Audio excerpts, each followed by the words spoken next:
President Donald Trump's blanket 25% tariffs on Mexico and Canada took effect on Tuesday, an extraordinary action aimed at bringing America's top trading partners to heel. But it threatens to weaken the North American economy, including that of the United States, at a time of significant stress for inflation-weary consumers. Trump also doubled the tariff on all Chinese imports to 20% from 10%. Those duties sit atop existing tariffs on hundreds of billions in Chinese goods. China and Canada immediately retaliated with tariffs on American goods, threatening to ignite a damaging trade war. The Trump administration said the tariffs were necessary to stem the flow of fentanyl into the United States. While President Trump gave both Canada and Mexico ample opportunity to curb the dangerous cartel activity and influx of lethal drugs flowing into our country, they have failed to adequately address the situation, according to a statement released by the White House shortly before the tariffs took effect. But the tariffs come at a time when inflation remains stubbornly high. Americans, and the U.S. economy as a whole, are on shakier ground, as evidenced by recent data. Trump's tariffs threaten to raise the prices Americans pay for a wide array of goods that are imported from the three nations, which collectively shipped $1.4 trillion worth of goods to the U.S. last year, according to Commerce Department data. That accounts for more than 40% of the value of all goods the U.S. imported last year. Plants in Mexico fell sharply on Tuesday morning. Germany's Volkswagen dropped almost 4% by 5:46 a.m. ET, while Stellantis STLA, the maker of Chrysler and Jeep, fell nearly 7%. China and Canada hit back. Beijing retaliated on Tuesday by announcing 15% tariffs on chicken, wheat, corn, and cotton imports from the U.S., according to a statement from the State Council Tariff Commission. Additionally, a 10% tariff on sorghum, soybeans, pork, beef, aquatic products, fruits, vegetables, and dairy products was also imposed, it said. Separately, China's Ministry of Commerce said it added 15 American companies, including drone maker Skydio, to its export control list, which would bar Chinese companies from exporting dual-use equipment to them.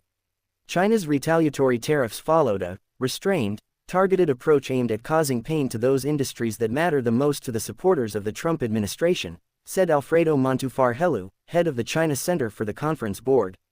He noted China's tariffs give it room for negotiations to potentially avoid even more damaging tariffs down the road. Speaking at a regular briefing on Tuesday, Lin Jian, a spokesperson for China's foreign ministry, said, "China will fight till the end, if the U.S. insists on waging a tariff war, trade war or any other kind of war. I want to reiterate that the Chinese people have never feared evil or ghosts, nor have we ever bowed to hegemony or bullying. Pressure, coercion and threats are not the right ways to engage with China. Trying to exert maximum pressure on China is a miscalculation and a mistake," he added. China announced more measures targeting America on Tuesday. These include stopping lumber imports from the United States, suspending the permits of 3 U.S. companies to export soybeans to the country, and an anti-dumping investigation into some imports of American fiber optic products. Part of Trump's stated motivation for imposing tariffs on China, Canada and Mexico is to pressure those countries into exerting stricter controls on the flow of fentanyl into the U.S.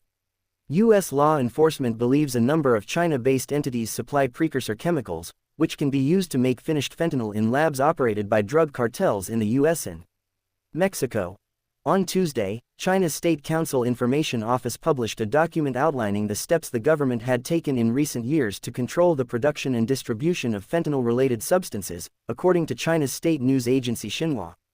Referring to China's approach to international drug control, Xinhua quoted the document as saying that the country advocates mutual assistance and opposes finger-pointing and buck-passing. In Canada, Prime Minister Justin Trudeau said hours before the tariffs took effect that Ottawa would immediately respond with tariffs on $30 billion of U.S. goods. By March 25, he said Canada would impose an additional $125 billion tariff on American goods. Canada will not let this unjustified decision go unanswered, Trudeau said in a statement. The Premier of Ontario, Canada's largest province, has also repeated his earlier threat to cut off energy supply to the U.S. in response to Trump's tariffs. "If they want to try to annihilate Ontario, I will do everything, including cut off their energy, with a smile on my face. And I'm encouraging every other province to do the same," Doug Ford told reporters on Monday, adding that eastern U.S. relies on our energy, they need to feel the pain. Despite Trump's prior claims that exporters pay for tariffs, it's actually the parties receiving goods from abroad that pay the tariff upfront. Those parties, often businesses, typically then pass on the additional tariff costs to consumers by raising prices. But in some cases, they may opt to, or be forced to, absorb the higher costs, impact on spending. Although America's economy remains resilient, tariffs come during a time of increasing cracks in the foundation. A Bureau of Economic Analysis report Friday showed consumer spending unexpectedly fell in January, and a recent inflation report showed consumer prices rebounded in January and inflation continues to grow at a stubbornly high pace. Meanwhile, consumer confidence fell the most to start a year since 2009, and a separate consumer sentiment report last month registered the biggest decline since records began in 1978. That's a problem because consumer spending makes up more than two-thirds of America's economic activity. Friday's jobs report is expected to show growth continues to stagnate. First-time applications for jobless benefits ticked up more than expected last week, and the Trump administration is laying off thousands of federal workers, potentially disrupting local economies. Federal spending has also been curtailed, turning off access to some people's livelihoods and services, threatens homebuilding, agriculture and other key industries. Imposing tariffs on Canada and Mexico threatens to chill a collaborative effort to strengthen our shared border and risks starting a trade war with America's closest trading partners, National Foreign Trade Council (NFTC) Vice President for Global Trade Policy Tiffany Smith said in a statement Monday. Smith said NFTC, a trade organization, supports the Trump administration's goal to address illicit activity at our borders. However, they are deeply concerned by the new tariffs, which they claim will raise costs for American businesses and consumers and undermine U.S. economic growth. Steel and aluminum tariffs are set to go into effect March 12. In reciprocal tariffs, dollar-for-dollar tariffs that match what other countries impose on U.S. goods, are expected to go into effect on April 2. Meanwhile, Trump keeps hinting at more tariffs to come. Last week, Trump signed an executive order to investigate lumber tariffs.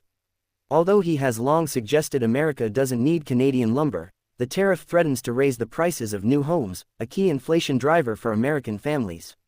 Trump also hinted Monday that he would impose tariffs on agricultural imports, in an attempt to boost domestic sales. Such tariffs would go into effect on April 2, he said in a Truth Social post.